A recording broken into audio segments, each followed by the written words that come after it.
Alright, hi, good day everyone. So today we're going to be doing May-June 2024, number 9, which is a geometry and trigonometry question. Right, let's look at this. So before we even start this, let's read the question and then we'll apply the rules. V, X, Y, and Z line a circumference, right, of the circle below shows the center, with diameter.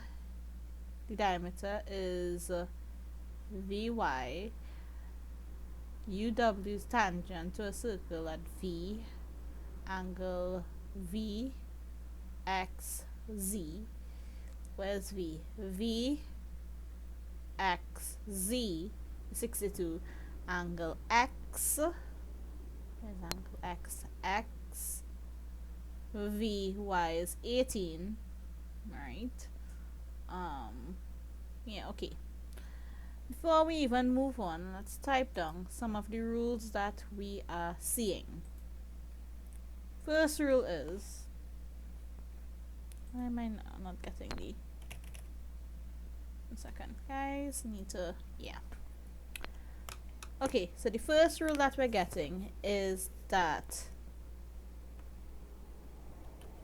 angle B and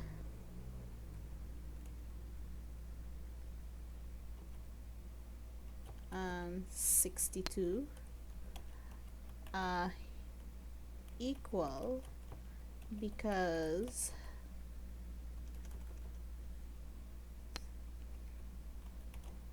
they lie on the same segment. Alright, so because they lie on the same segment, they are equal. Next rule, we can see that triangle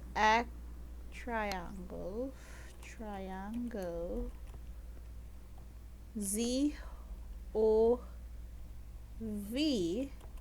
is an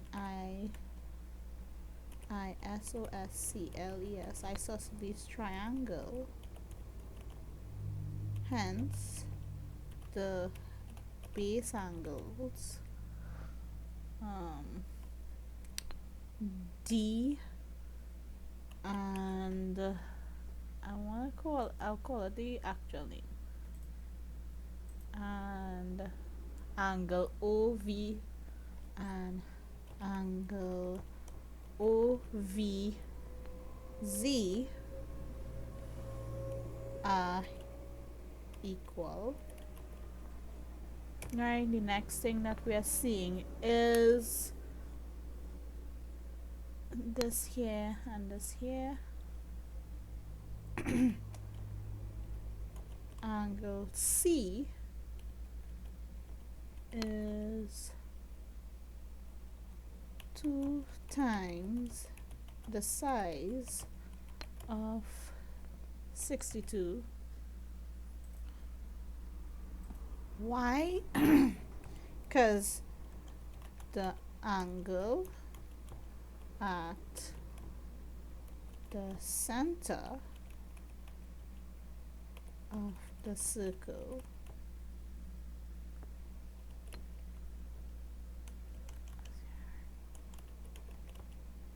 is twice the angle at the circumference of the circle. Right, let's see what other, if there's other rules that we're seeing here.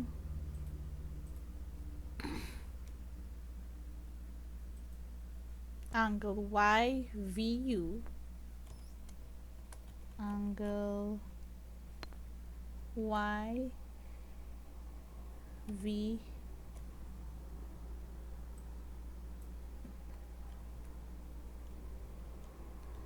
no, let's say that line YV is perpendicular to line UW Hence, YVW and YVU both equal to 90 degrees. Right, what else are we seeing? Get this. Next thing is that a triangle is 180 degrees. What is this? Is this? A triangle is 180 degrees. Okay, so first off, it said state a theorem and justify the values of angle B is 62. Angle B and 62 are equal because they lie on the same segment. That is the answer for this right here.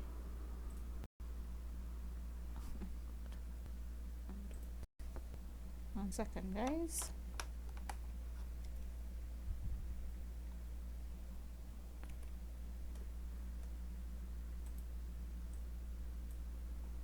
Simple as that. Alright, angle C, that is the next one I have here. Angle C is twice the size of 62, the angle at the center of the circle. So you'll say the angle at the center of the circle is twice the angle at the circumference. Alright, copy.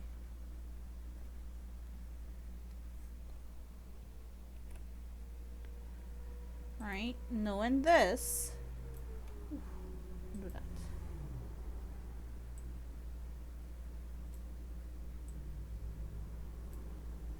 Alright, so the angle at the circumference is 62, so 62 multiplied by 2 is equals to 124. And that's the answer right there. Alright, let's look at C. Angle OVW is 90 degrees. Right line is perpendicular to this.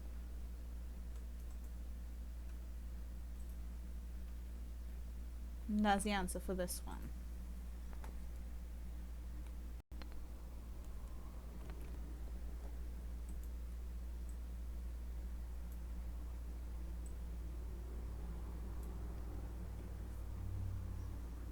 Right, now they said find angles A, D, and E and show all appropriate working. Angle A. Okay. So let's just put what we know. This is 62. This is 124. Right, if this is 124, this is an isosceles triangle. So therefore this angle here and this angle here are equal. So if I have to find angle D, let's find angle D before I find angle so angle D plus hold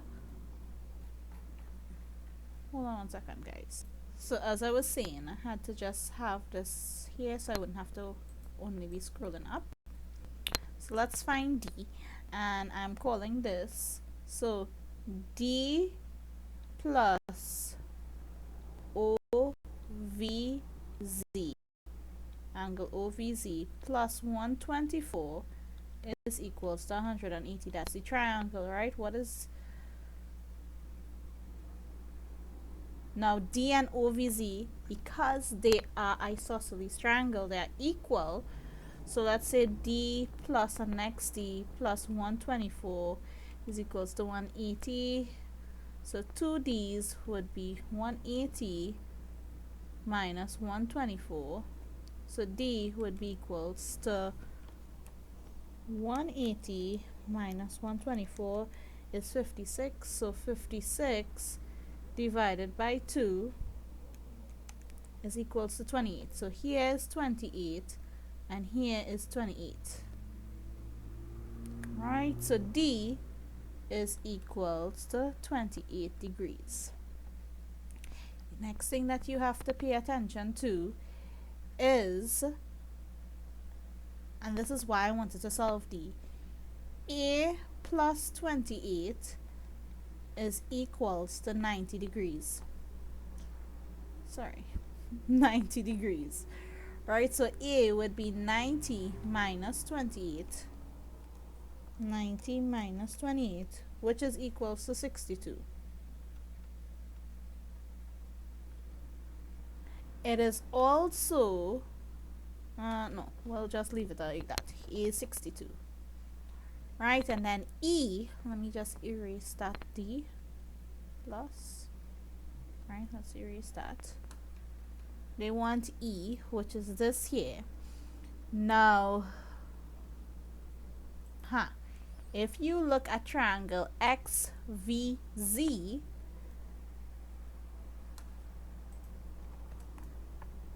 let's copy it and bring it down here so that we won't have to worry too much about it.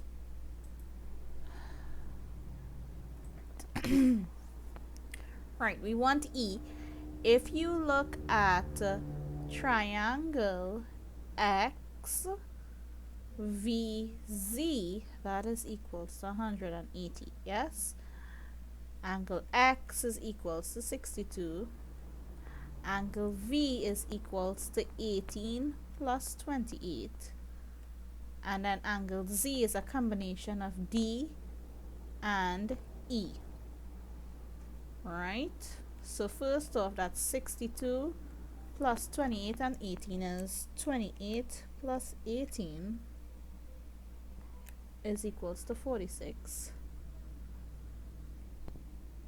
Plus Z is equals to 180. So Z would be equals to 180 minus 62 plus 46. 62 plus 46 is 108. So Z is 180 minus 108,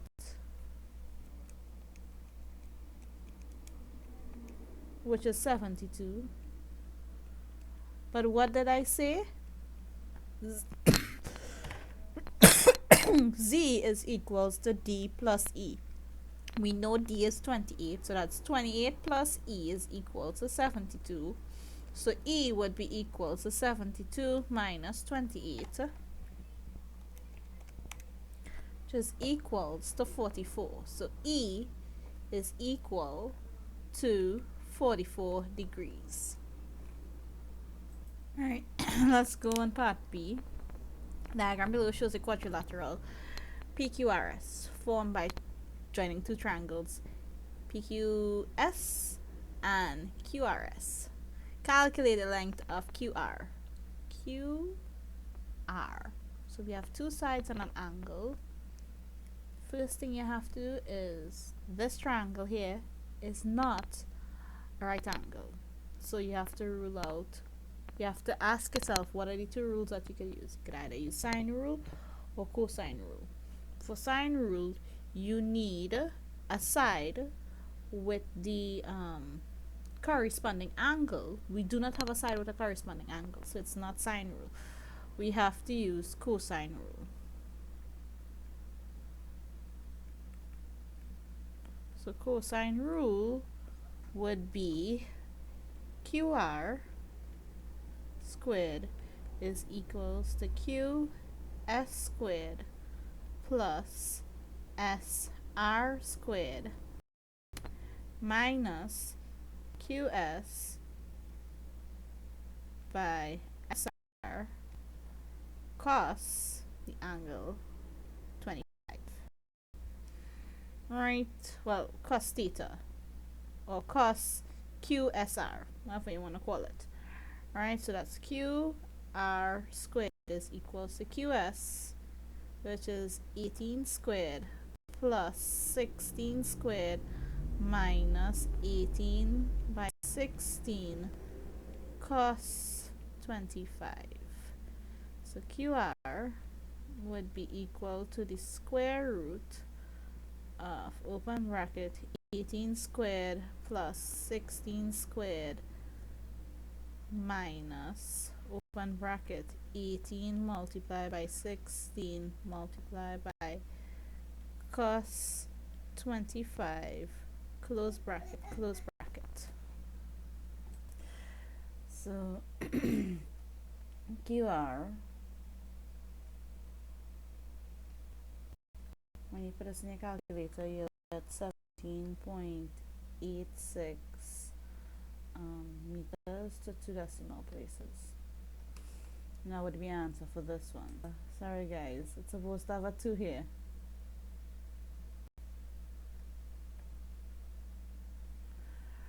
Right. Excuse me. So let me just fix this up.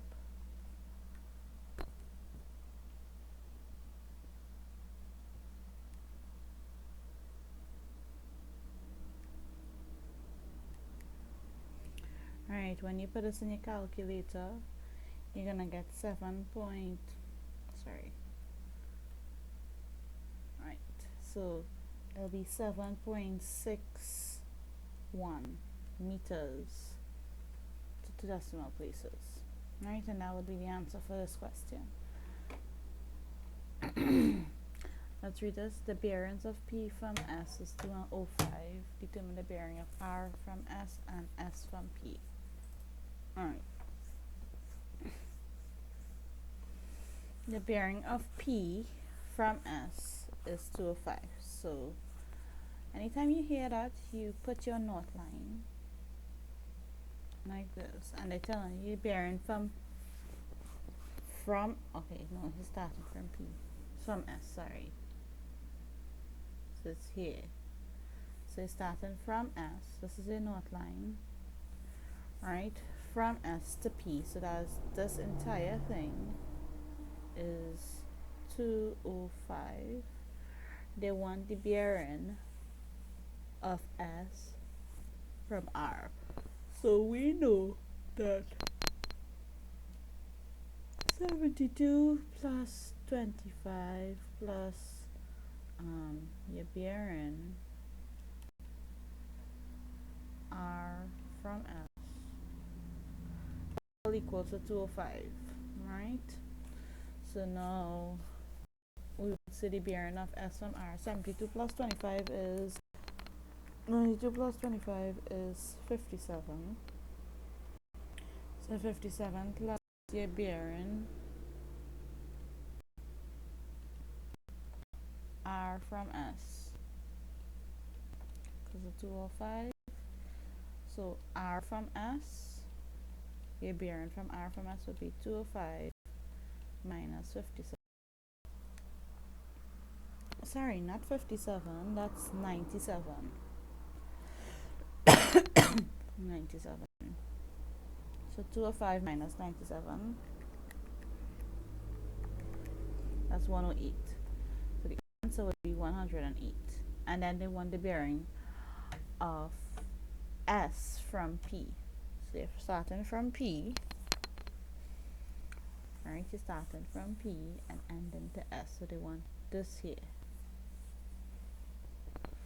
Okay, so we can find this angle here, and we know that the bearing from this angle here plus this angle here is supposed to be an interior angle, so they would be equal to 180. Alright, so 205 plus, I'm going to call it not SP.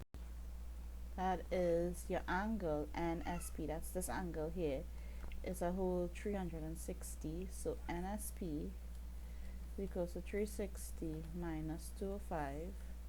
When you subtract 360 minus 205, you're going to get 155. Right, now the bearing S from P plus angle NSP are supplementary because they are co-interior angles. Hence S from P plus 155 would give you 180. So S from P would be equals to 180 minus 155. When you subtract it, you're going to get 25. So the bearing of S from P is 25, well, 0.25 degrees. Always remember bearings is 3 decimals. And that is the answer for number 9, May, June 2024. paper 2.